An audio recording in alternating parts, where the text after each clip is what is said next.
Welcome back, everybody. Thanks for joining us again on Napkin Numbers. Today, we're going to run over some case studies now. The topics we've had over the last couple months, really with business consulting and value and risk for companies. And so let's get right into it. One of the things that we were talking about last time was some of the risks. And one of the risks that we see a lot of is when people depend upon like a single customer, an employee, or a supplier. And we brought this up over the last couple episodes. We had a customer that they were a manufacturer and they were doing really well, been in business several decades. And then all of a sudden they said, "Hey, I'm thinking of selling." Well, about 5 years prior to that, they were doing about 4 million a year in revenue. And we noticed there's this huge dip. And we're like, "Hey, what happened here?" Well, they lost a couple of their key clients and they had zero diversity. So they had this huge customer concentration and nobody had ever like sat down and walked through how that was a bad idea. Now, most small businesses, they have the same thing. They walk in, they say, "Hey, I'm really good at this one thing." I build on a relationship, and all of a sudden things are going really, really well. I expand my business to your needs. And next thing you know, 70% of what I do is what you need. And then one day you're thinking, "Hey, now my business is affected." And it starts to lower down the revenue I have because I've got a concentration with you as my client. And that's kind of what happened here. He had developed some relationships over time, a couple $1 million worth with a larger client, and then that customer went out of business. So he spent the next 3 years. We stayed in touch, started walking through, things he could do different, changes he could make, and just recently, he's back to where he used to be. And now he's actually has a foothold into new territory. He did 4 million, 4.5, and he's almost at 5. So we had this trajectory of him just going like this, and then we're right back up and now going in the right way. And what he did different is he took that one or two people that he had that was a concentration and now has 17 people replacing it. So he went out, got a bunch of new accounts, and really was intentional about making a change in the diversity of his client base. So that was huge. And small business owners, again, you may hear that story and go, "Gosh, I think that's me. I have relationships and it's all centered around one or two people." Take the time early in your business to start getting more clients and to start spreading that out, because one day when you decide you want to sell, that will be a risk and it'll impact your value. Go from a value consideration, that particular company moved from a couple million in value to over 4.5. Big swing. It was a meaningful outcome. Another big risk that is very common that we see a lot in business valuation, as it's subjective, is using your business as a personal piggy bank. What does that mean? Well, sometimes we're looking at financials and we'll see steady Eddie and then boom, a blip, right? And another blip in 2 years. And when we look into it and you go, "Hey, what is this?" And they go, "Oh, it's classified as a large capital expenditure." Well, what does that mean? "Oh, I did a pool addition onto my house and added some extra square footage."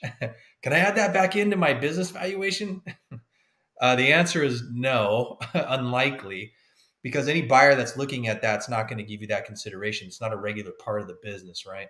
If you're buying personal vehicles, taking personal trips, and it's a business trip, if it's not really business and you're just using your business to pay for your vacations, fund your personal life, it's going to come up in a financial review with any savvy buyer out there. And what's that going to do to your value? It's going to impact it in a negative way. And it's something we see very often in small, and we see it in large companies too.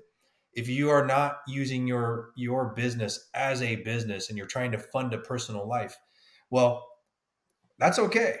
Nobody should tell you how you run your business. It's your business, but just understand the consequences of those actions.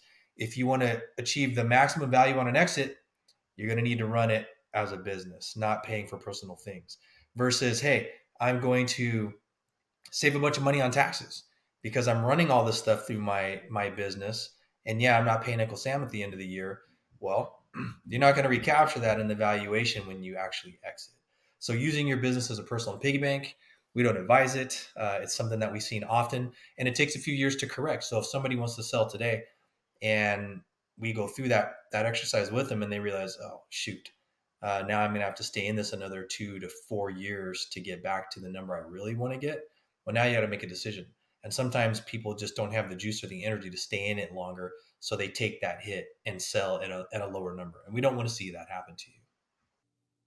And I'll take that a step further too, because there are times when maybe you have a discretionary expense and it's a one-time thing. It's like, well, we can add that back and it makes sense. Well, we had somebody once that said, hey, I've documented all of my discretionary transactions. And we were thinking, hey, this is perfect.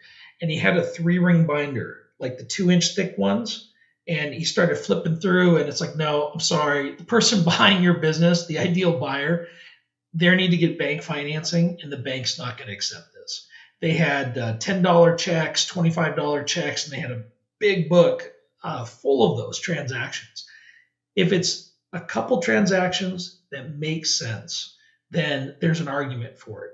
If you have a long list of personal transactions, that's a challenge. It's for anybody that's walking in saying, okay, I'm going to trust you that those are non-business expenses. That's a great explanation there and addition. Another one that can be very costly that we've seen produce 7-figure swings in value is not protecting the assets of your business. You want to talk a little bit about that, Scott? Oh yeah, absolutely. I remember this one. I do too. we had a company that was doing great work. Another manufacturer of a specialty product, and was very well known in the industry. Their peers saw them as the if one of them was like the BMW, the Mercedes, is hey, we're top notch, but they're the Maybach. They are a whole different level. And as we started to go through due diligence before we got to the market, and we started our own due diligence, looking at them, seeing what kind of company they were, where they had value. Some of it was in their intellectual property. Like, what did they have that was protected in what they were manufacturing? And it turns out, unfortunately, none of it was protected.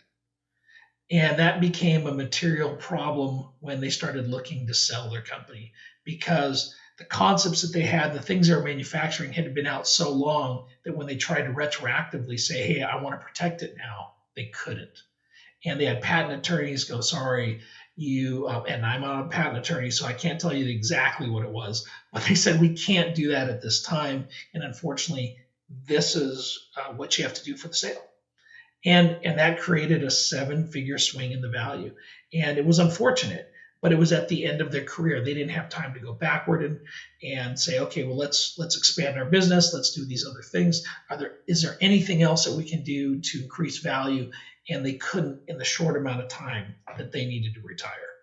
And the bummer part about that is they went out and they spent a lot of money on a professional valuation from a certified firm that had them getting a much larger number. But what that firm did not know was they didn't have that protected IP. So it was a real punch in the gut for the sellers.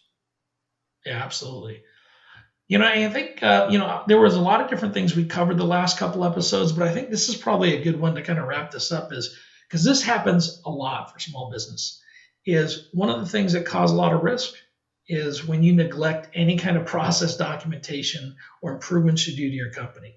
So if you're trying to sell your company and you don't have like an onboarding manual or a manufacturing manual or anything that outlines the processes you do every day, the recipe for your success, and if you don't have that written down that you can show somebody, it becomes a lot more challenging in the transfer of that knowledge. Because here's where it usually is. It's up here. It's all tribal knowledge. They said, oh, if I want to be you, now you have to stay with the company. And I've got to sit down and download everything up here onto paper. And that's risk, that's time, that's money. So we had a buyer that did that. They acquired a manufacturer and also a distributorship. And because there was nothing written down, it had been around for like 50 years, they got a reduced price. But the day after closing, they created video journals of the entire manufacturing process. They built out standard operating procedures, SOPs. And what they did, it was for their own manufacturing knowledge and onboarding, but it created a journal of here's how we're going to move in the future, because one day I want to sell. And that buyer did not want to be in the position the seller was, where he had to stay on for months and months and months, just explaining how to twist wires and put a box together that in turn could be sold. All right, everybody, thank you for tuning in to another episode of Napkin Numbers. Hopefully you got some good nuggets on some do's and don'ts in business valuation, and we hope to see you on the next one. Hit the like and subscribe, and we'll catch you later.